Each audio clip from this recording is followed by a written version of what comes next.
Welcome everyone to Living with the Times.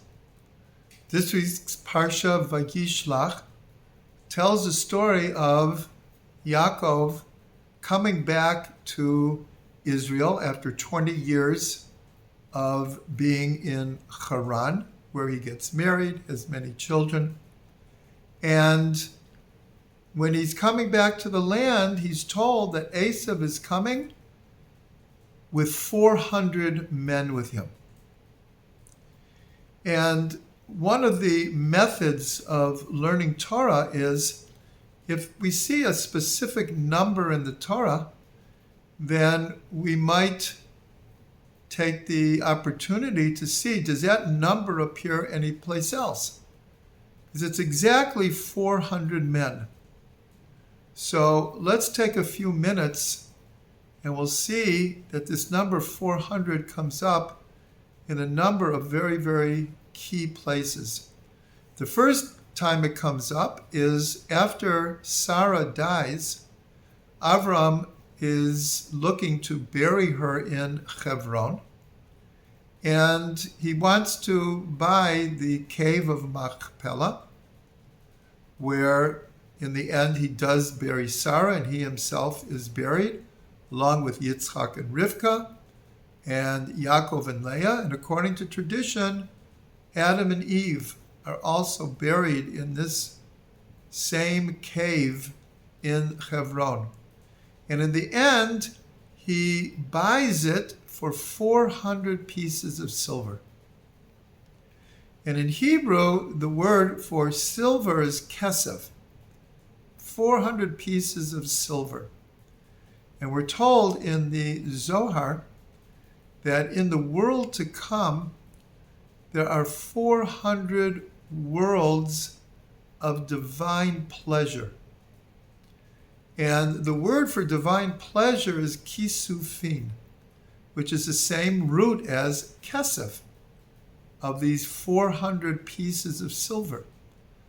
So we're told in our mystical tradition that Hebron is the link, the channel between this world and the world to come.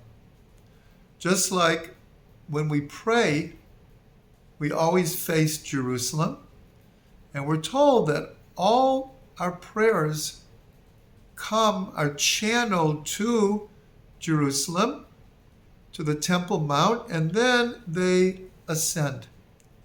So very similarly, we're told that the 400 pieces of silver that Avram used for a burial place for Sarah represents this idea of there's life and then there's death, but there's life after death. And we keep a connection with people who have passed away. And so there's a channel, we're told that it's symbolized by the 400 pieces of silver that connect to 400 worlds of divine pleasure in the world to come.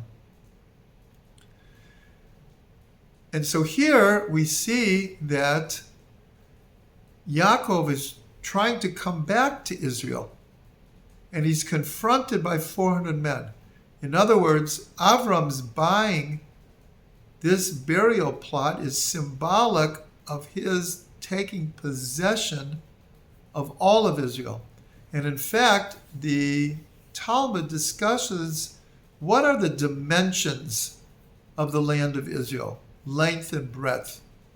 And they say that the dimensions of the land of Israel are 400 parseng by 400 parseng. A parseng is a measurement, more than a mile. So here again, we see the number 400 coming up in connection with the land of Israel. Avram buys the burial place, which is symbolic of taking possession of all of Eretz Israel. And now Yaakov is coming back and he's confronted, or he thinks by Esav and 400 men who are going to try to keep him out of the land whose measurements are 400 by 400. When Yaakov finally meets Esav, there's no mention of these 400 men. They seem not to be around anymore. So rhetorically, the question is asked, well, what happened? Where did they go? It just says that Yaakov meets Esav. No mention of the 400 men. And so we're told that symbolically, when King David is anointed in private, King Saul was still the king, but he had lost favor in God's eyes. And God commands the prophet Shmuel to choose David, to anoint David as the next king. But David would do nothing to hurt Shaul. Shaul was his father-in-law, and he loved Shaul. So it was like, God, if you want to make me king, you'll make me king, but I'm not going to force the issue. And so David goes into hiding because Shaul is almost insanely jealous of David and is seeking to kill him. And it says that David drew 400 men to his side. And these 400 men, we're told spiritually, are the same 400 men that came to block Yaakov from coming back to Eretz Yisrael. But once he comes back, so he is now the recipient of God's promise that he will give the land to him, just like God promised Avram and promised Yitzchak. And so these 400 men that appeared, they were going to try to stop Yaakov from coming back, they are transformed spiritually into the 400 men that first attached themselves to David, even before he's king, and they became his core group. And later, King David, more than anyone in Jewish history, he enlarged the borders of Israel to the closest to the 400 parsang of the 400 parsang. So one of the reasons I'm saying all of this is that right now we're in a situation of war from those forces that do not recognize our right to the land of Israel. They symbolically are like the 400 men trying to keep us out. But they will not be successful.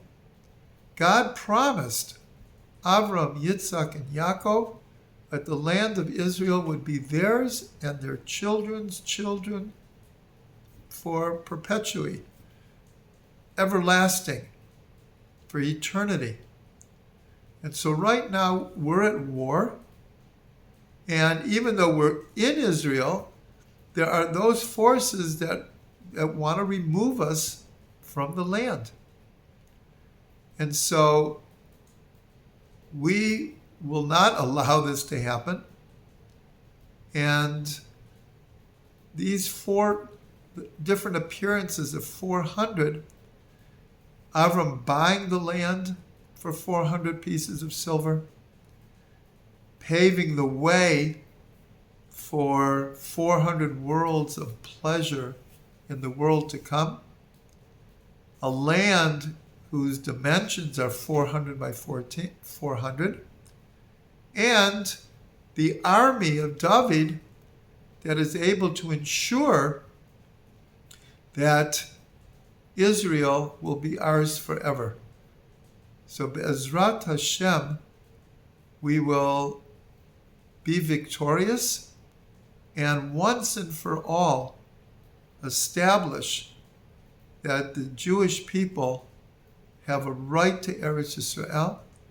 And we're told in the future, in the time of Mashiach, that the holiness of the land of Israel will spread to the whole world. And we pray for that and look forward to that, so the whole world can take advantage of the holiness of the land.